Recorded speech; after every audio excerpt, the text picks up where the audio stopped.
எல்லாருக்கும் இன்றைக்கி பார்த்திங்கன்னா ஃப்ரைடே வந்து நம்ம சாமி கும்பிட்டோம். ஸோ வெளியே விளக்கேற்றிட்டு உள்ளே வந்து குலதெய்வத்துக்கு நாங்கள் குலதெய்வ ஃபோட்டோ வச்சிடல, எங்களுக்கு சூளம் தான் வந்து குலதெய்வம். அதில் கலசம் வச்சுட்டு அது பக்கத்தில் சூளத்தில் ஒரு லெமன் சொருவிட்டு அதுதான் எங்களோட குலதெய்வம். ஓகேங்களா? யார் யார் வீட்டிலலாம் இந்தமாரி பண்ணுறீங்கன்னு கமெண்ட் பண்ணுங்கள்.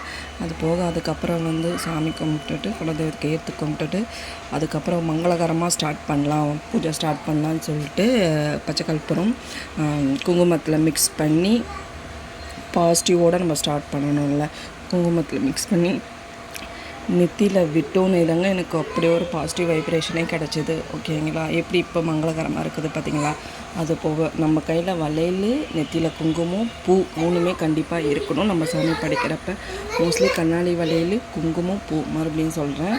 இது இருந்தது தான் நம்ம அந்த ஃப்ரைடே வைப்பே நம்மளுக்கு நல்லா போகும். சாம்பிராணி போட்டுட்டு நல்லா எனக்கு கப் சாம்பிராணி பிடிக்காது, வீடு ஃபுல்லாக அந்த சாம்பிராணி போட்டால் தான் எனக்கு பிடிக்கும்.